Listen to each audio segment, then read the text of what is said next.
Hello, and welcome to Tell It Network. I'm Crystal Ambrosino St. Andrews.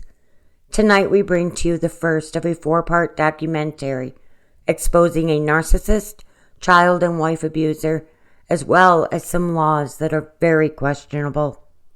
We bring to you Justice, the Elizabeth Hart story. My husband not only assaulted me at least 3 times a week for 5 months before our arrest, but he wrapped his hands around my throat, cutting off my air supply. The one thing I couldn't live without. There were times I could feel the sides of my throat touching on the inside. My throat would hurt so bad it felt like my esophagus was crushed, and I could barely talk for days afterward. So when he said he would kill me, it wasn't just a threat. It was a promise. Because he had taken me to the brink of death so many times, I knew he could and would do it with his bare hands. I knew if I called the police, he would bond out immediately, like he did the last time he was arrested for domestic abuse in his previous relationship. And he would come and silence me like he did when I called DHS. I also knew there was a chance I would be arrested also, like the other couples I had seen on Carter County inmates. There were many times he would leave after attacking me, and in those moments I didn't believe the police would go after him if I called. I knew he would get away with it in the end, and he did. My fears were confirmed when the police were finally called and they completely disregarded my injuries, and they failed to document the proof of the abuse I suffered. 4.5 years later, the justice system is still denying and covering up the fact I was a victim, proving me right all over again. They didn't believe me then, when I had physical proof all over my body. I don't know why I thought they would believe me now, long after my body is healed. Although my life is infinitely better now here in prison than it was with him, I can't help but feel as if he still has his hands around my throat, slowly squeezing the life out of me, manipulating my life and controlling my every move.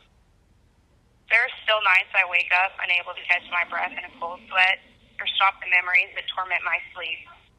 This is exactly why we, victims and survivors alike, don't call the police. The police, district attorneys, and judges are just pawns in a very dangerous game some of us happen to survive, and others unfortunately don't. It was never the state versus me. It was and still is my abuser versus myself. From where I'm standing, it looks as if the justice system is on his side. I will not be silenced again. It all began in a small town called Autry, located in Oklahoma, with a population of just 155, give or take a few. Autry, located in Carter County, situated about 95 miles from Oklahoma City. It was named after the famous cowboy film actor and singer Orvin G. Autry. In 2016, Elizabeth, just 26 years old then, was a single mom of 3 children, 2 girls ages 7 and 4, and a boy aged 6. She works security at the Michelin Tire plant in Ardmore, Oklahoma, located about 13 miles from Autry. She had a few boyfriends since her divorce in 2014. Her latest, at the time, a live-in boyfriend named Brandon.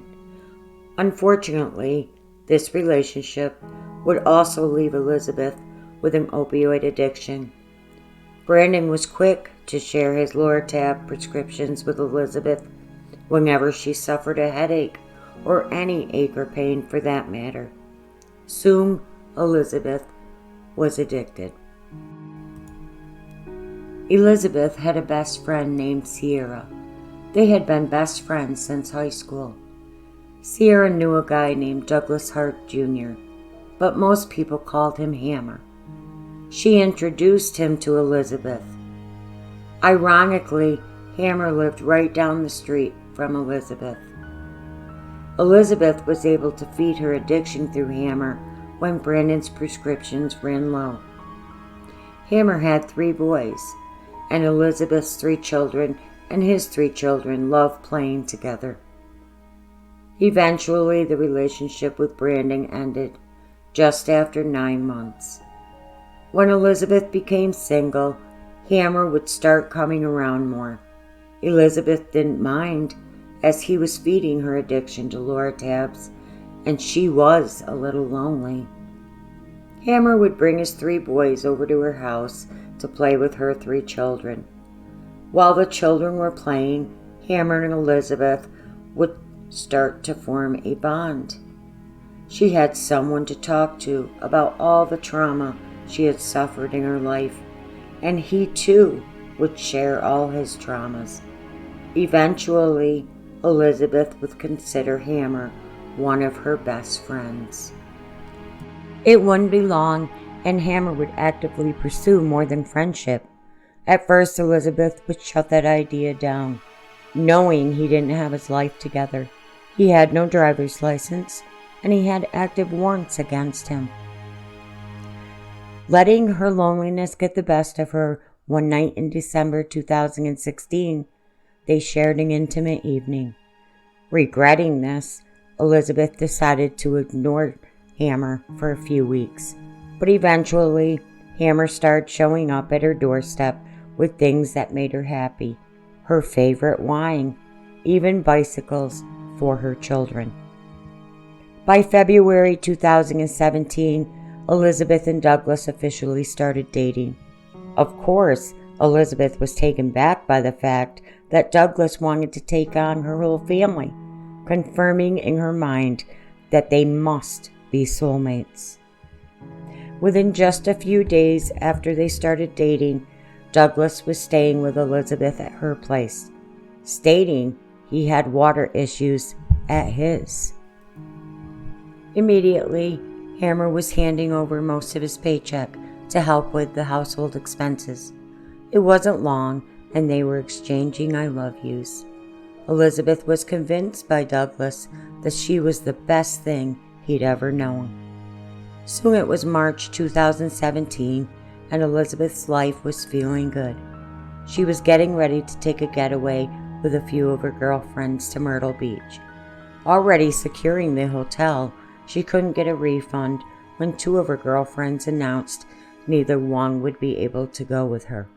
So Elizabeth invited Douglas to go in place of them. Douglas decided to ask Elizabeth to marry him, convincing her that Myrtle Beach would be a perfect place to get married. After all, it was Elizabeth's favorite place. Elizabeth agreed to marry Douglas when they got to Myrtle Beach. Before they left for their trip, Elizabeth decided to pay off one of his warrants for driving under a suspended license as a surprise. This only made Hammer furious. This was the first time she had seen this behavior, but Elizabeth disregarded it as maybe he responded that way because he felt belittled.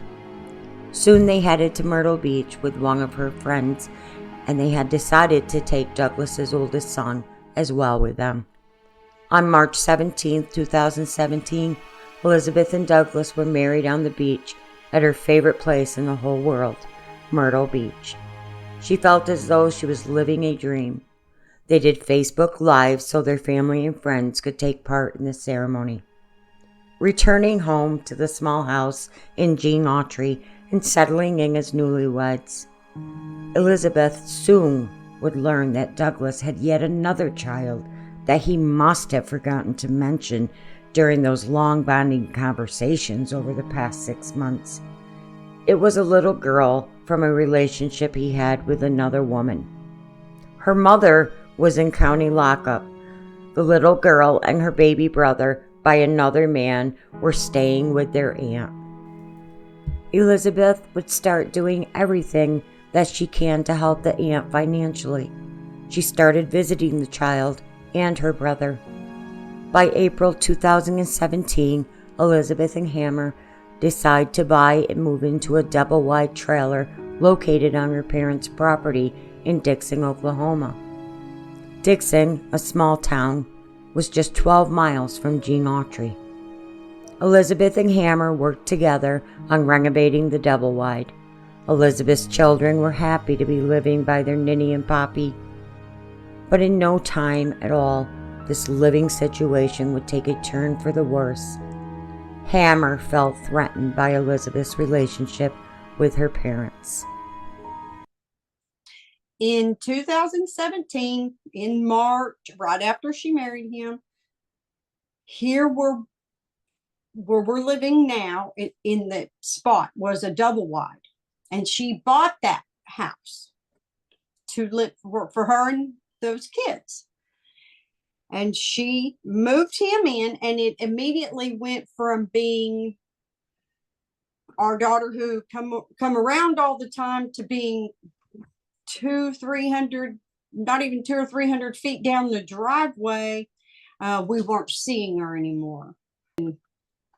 There was busted water line here at the double wide when the double wide was here, and water was running down the driveway. I came down here to fix it, and Douglas and Elizabeth pulled up. She was not allowed to talk to me or look at me, and they walked right past me down in the hole fixing their water line. She wasn't allowed to talk to me. I thought that was so odd. I didn't have any clue that he was being that controlling of her. And then another time we had a storage building out in front of this place, and I was out there and I was struggling to get a very large chest of drawers out of there. And they sat up here on the porch, and he was up here telling her, "Don't say a word, don't look down there." And she was like, "You need to go help my dad." And he's like, "I'm not going to help him." So it was very, somewhere in that area. It was very strange right in that period of time. They just moved in a real hurry in the end of June or the beginning, right before the 4th of July. They left out of here in the night. By July 2017, they left Elizabeth's parents' property and moved into a house just a little over a mile down the road. And there was no communication with Elizabeth's parents for months. When we return, a turn of events with Hammer's daughter and her brother, and Hammer's 3 boys. According to Psychology Today, Oklahoma has the highest rate of domestic violence.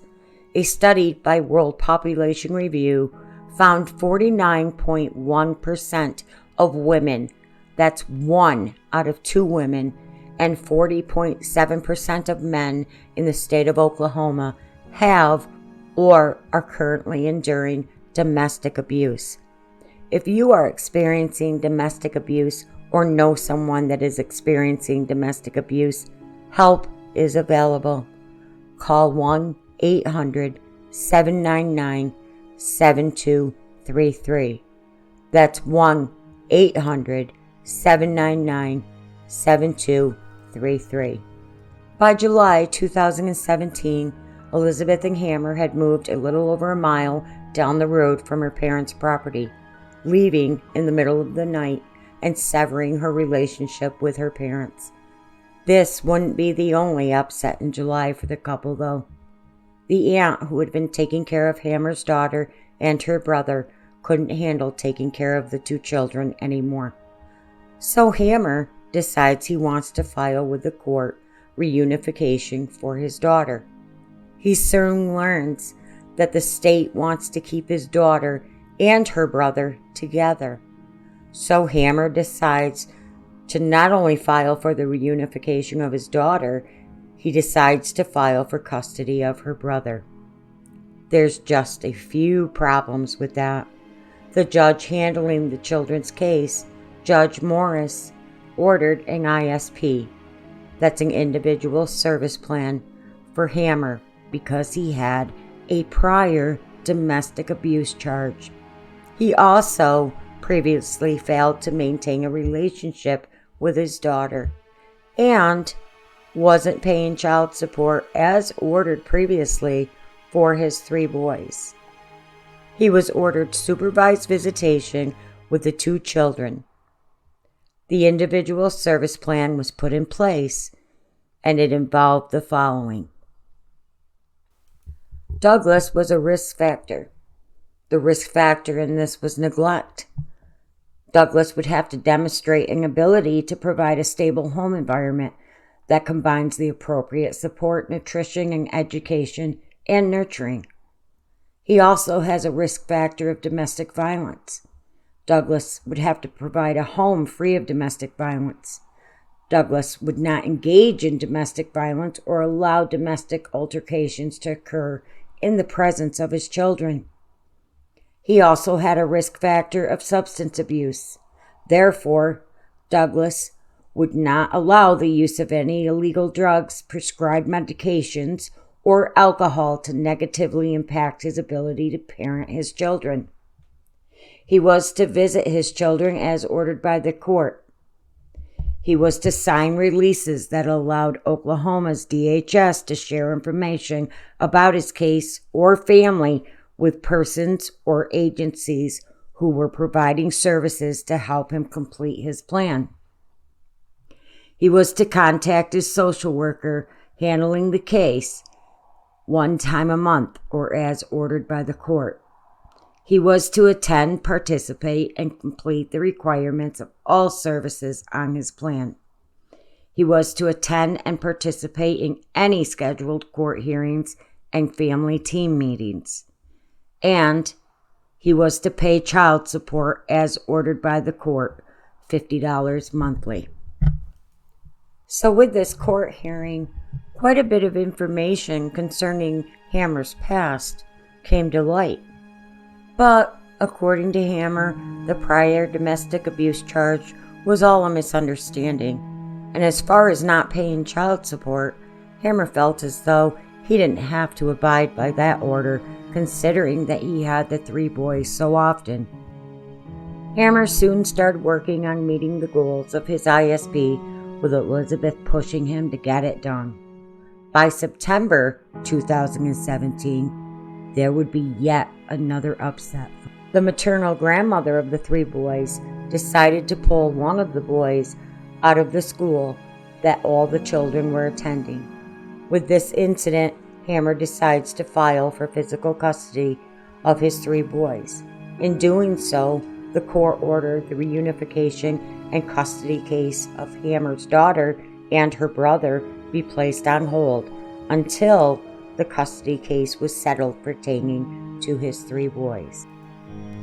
By September 2017, Douglas was becoming short-tempered with Elizabeth, grabbing her by her arms and leaving bruises. Elizabeth passed it off as he was under so much stress with all he was dealing with. Unfortunately, though, the verbal abuse came on in full swing.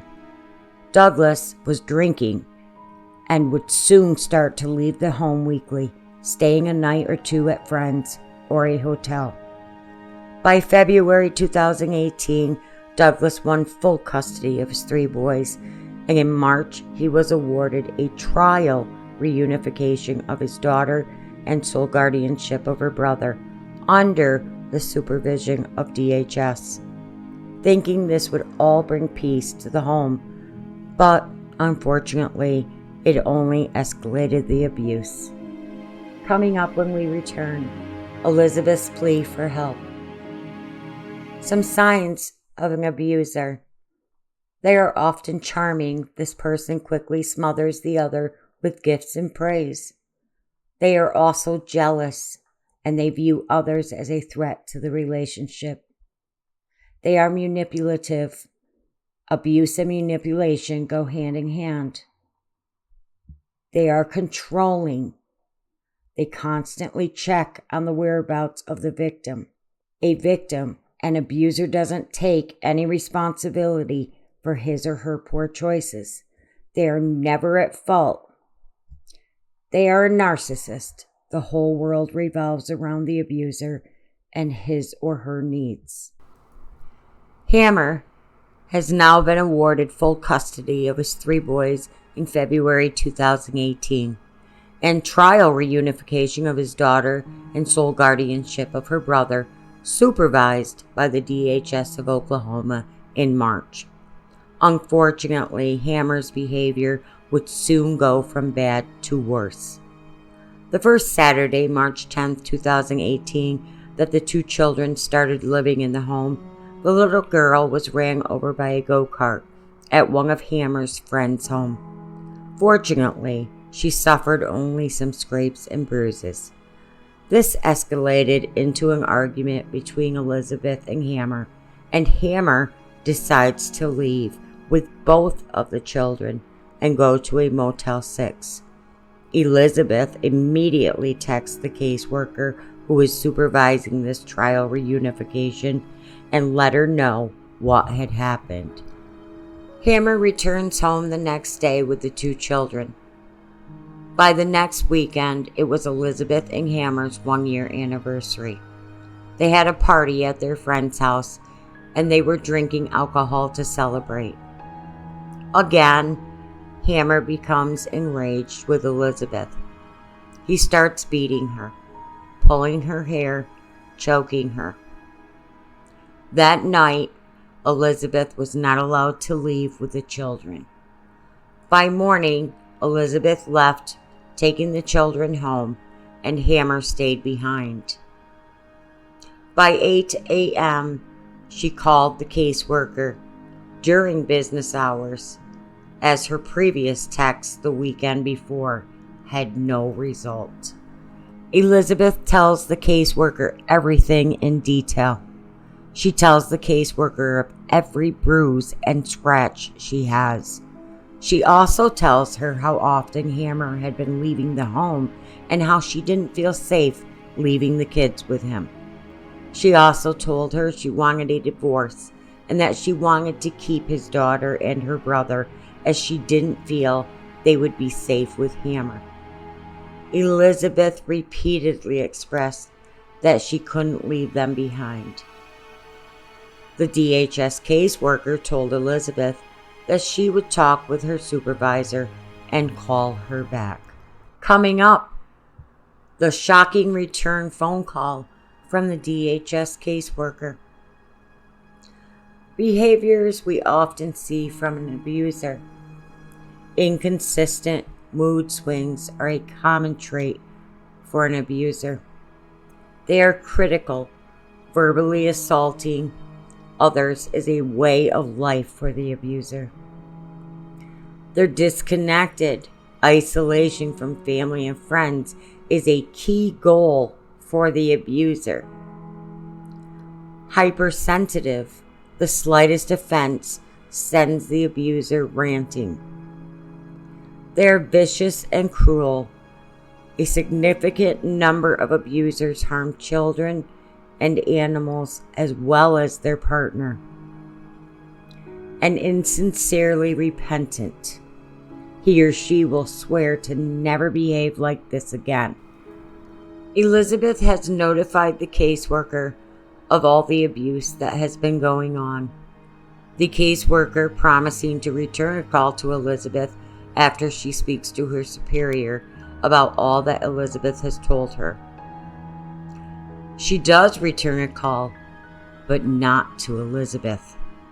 The next day, the caseworker calls Hammer and tells him everything that Elizabeth had stated to her the prior day over the phone. Of course, Hammer denies everything. He tells the caseworker that he will be getting a place of his own by Friday of that week. Elizabeth stays at her parents' for a few days.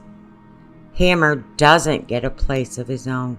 Instead, he agrees to marriage counseling, so Elizabeth returns home.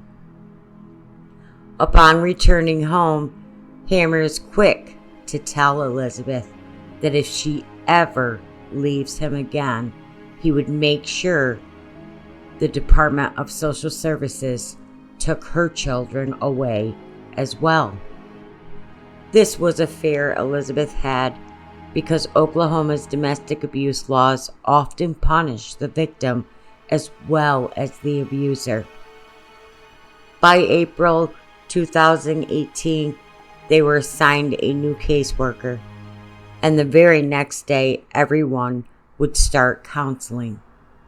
The next evening, Douglas would attack Elizabeth again, stating that she made him look bad at their marriage counseling session that day, choking her and hitting her in the mouth and slamming her to the ground. She begged him to stop. Soon he would go to bed. After he went to sleep, she messaged one of her girlfriends and sends her photos of her busted lip and recordings she had made on her phone of him being abusive. Elizabeth had started to take pictures and recordings and would send them to her friend, knowing that it was probably the only way for her to have proof of the abuse that she was enduring. Hammer was drinking daily. His drinking was contributing to his violent actions. Elizabeth would find the alcohol that Hammer was hiding from her, of course, all the while denying that he was drinking.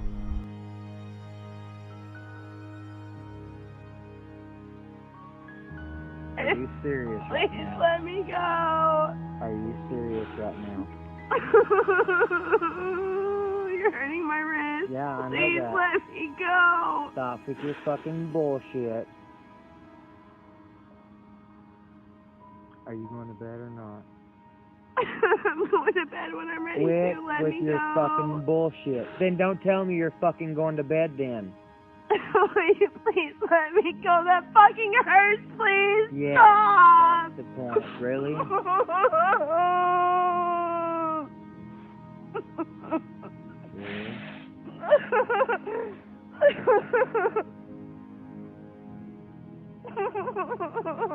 It really hurts. Will you please let me go?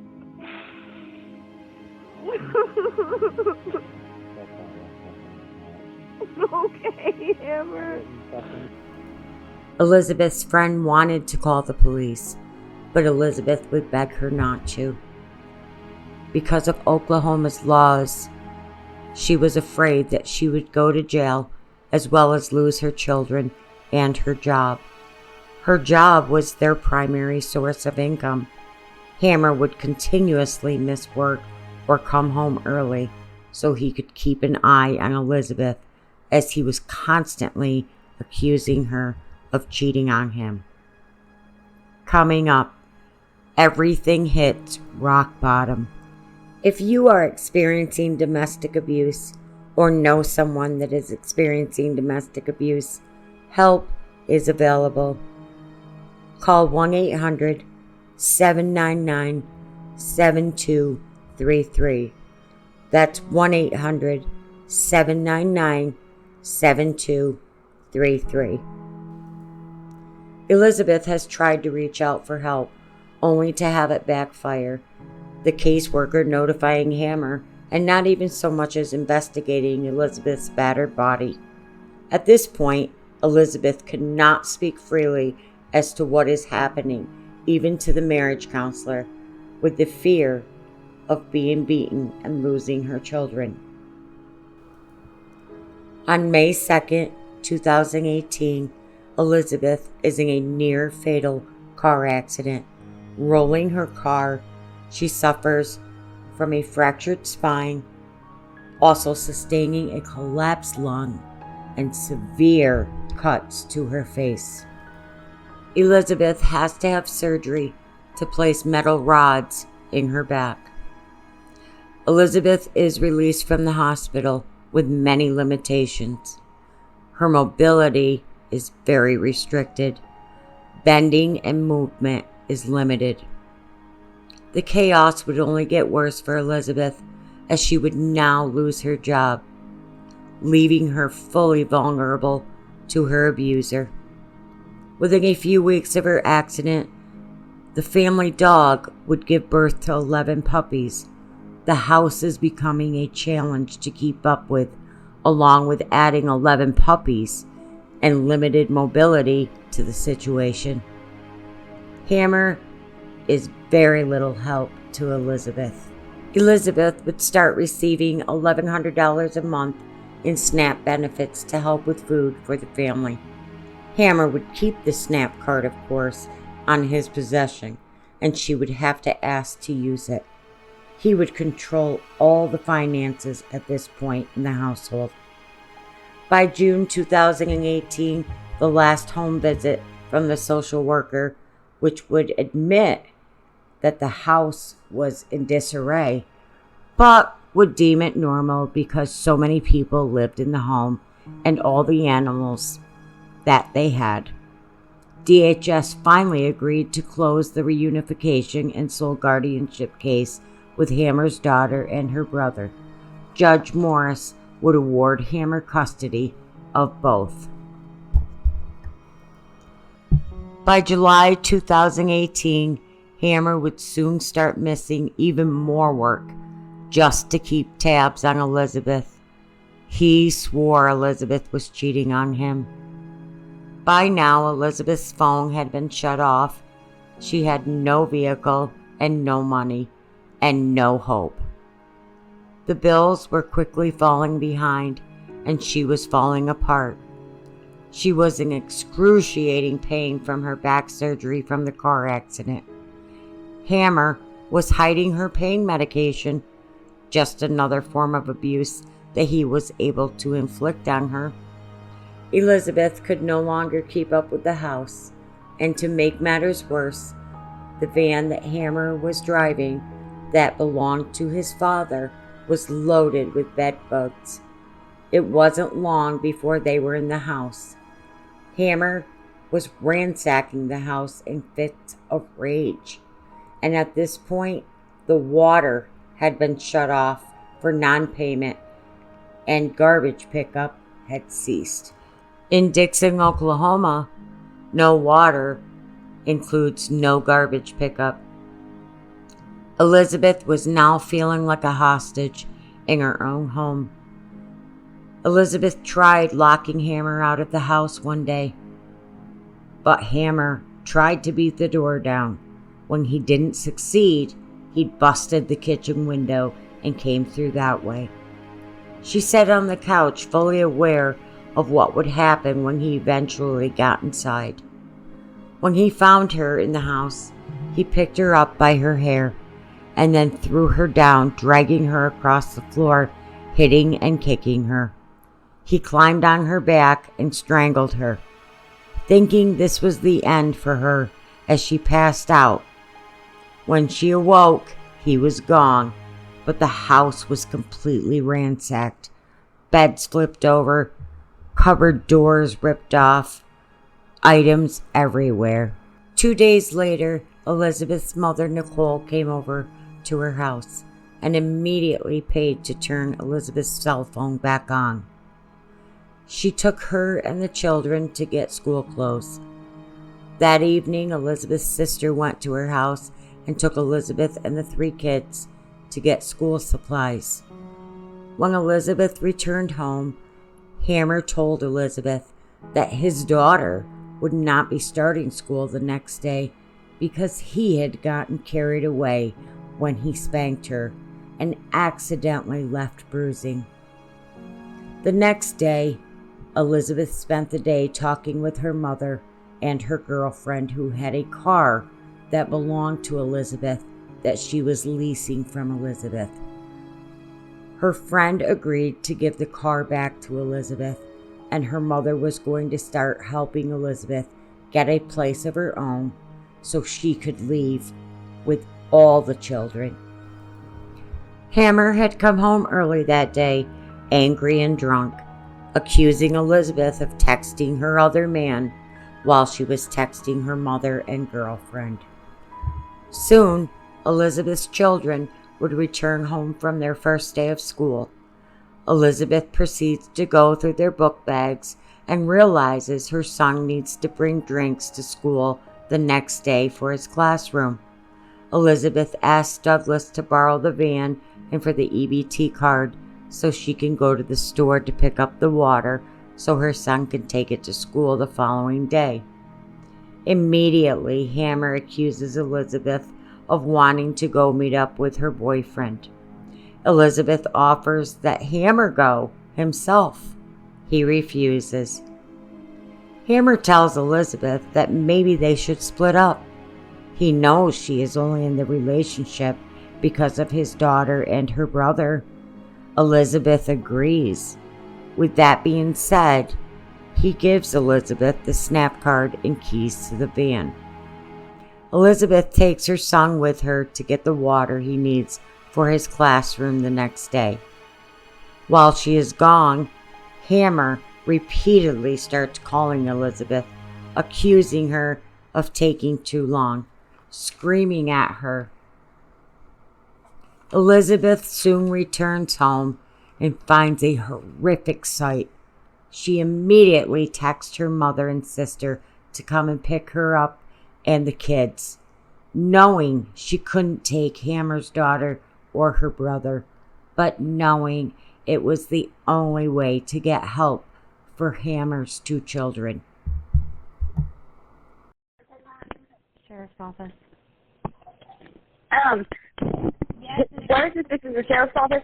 Yes, this is the sheriff's office. My deputy feels Okay, I need an officer to go to 3660 Old Highway 70 and get, pick these 2 kids up. Okay, who are you? I am Destiny Cox. I just went and picked up my sister and her 3 kids from over there. Mhm. Her husband was beating his kids Okay. to where they weren't breathing, to where the boy wasn't breathing. Okay, and what is his name? The husband's name is Hammer Hart. Is what? It's Hammer Hart, Spell his last name. Hart. Stephanie, what's your phone number? It's Destiny, like Destiny. It's 580-220-0339. And how many kids was he spanking? The one boy, but he has 2 kids over there right now, 1 girl, 1 boy. But I don't know if he will be there whenever the cops get there. I'm here at my mom's house. Is that in Dixon? Yes, ma'am. Okay, we'll get him headed that way. Okay. Thank you. Join us for the Elizabeth Hart story, Justice Documentary Part 2, coming soon. We're going to show you the actual arrest of Douglas Hart along with the shocking abuse inside the home and a courtroom trial that will take a twist that you will not expect.